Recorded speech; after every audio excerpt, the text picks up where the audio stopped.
Praise the lord. Welcome to ఆత్మీయ పలుకులు.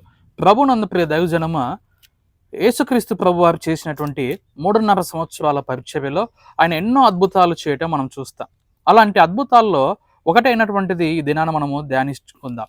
దీని ఒక పరిశుద్ధ గ్రంథంలో మనం చూసినట్లయితే మత్తయి సువార్త 9వ అధ్యాయము 27వ వచనం నుండి గనక మనం చూసినట్లయితే ఇక్కడ ఇద్దరు గుడ్డివారు యేసుప్రభు పరిచర్యలో ఒకానొక దినాన పాలిభాగస్తులు అవ్వటం మనం చూస్తాం. యేసుప్రభు వారు పరిచర్య నిమిత్తము ఒక ప్రాంతానికి వెళ్ళినప్పుడు అక్కడ ఇద్దరు గుడ్డివారు యేసుప్రభు వారి వద్దకు వచ్చి ఉన్న విషయాన్ని తెలుసుకొని వారు దావీదు కుమారుడా మమ్మల్ని కరుణించుమని కేకలు వేస్తున్నటువంటి విషయాన్ని ఇక్కడ మనము చదవగలుగుతాం. అవును దేవజనమ, వారు వేసినటువంటి కేకలు యేసు ప్రభుని నిలవరించినట్లుగా మనం చూడవచ్చు.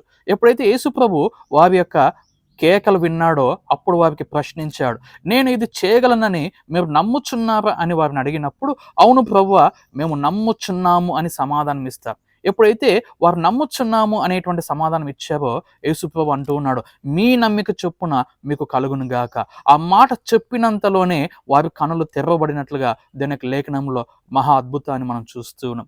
అవును దేవజనమ, ఇలాంటి అద్భుతాలు దేవుడు మన జీవితాల పట్ల కూడా అనేకం చేయడానికి సిద్ధంగా ఉన్నాడు. ఇలాంటి విశ్వాస సంబంధమైనటువంటి నమ్మిక మనం కూడా దేవుని ఎందుకు కనపరిచినట్లయితే మన జీవితంలో కూడా అనేకమైన అద్భుతాలు మనం చూస్తాము. అది ఎలాంటి పరిస్థితి అయినా, ఎలాంటి అనారోగ్యమైనా, ఎలాంటి శోధనైనా దేవుడు మన జీవితాలు అద్భుతాలు చేస్తాడు. కానీ మనకు ఉండవలసినటువంటిది నమ్మిక. ఆ నమ్మిక యేసుప్రభు నందు ఉంచాలి. అప్పుడు మన జీవితంలో అద్భుతాలు చూస్తాం. దేవుడు గొప్ప కృప మనకు అనుగ్రహించి మన జీవితాలు కూడా అద్భుతం చేయనుగాక. ఆమేన్.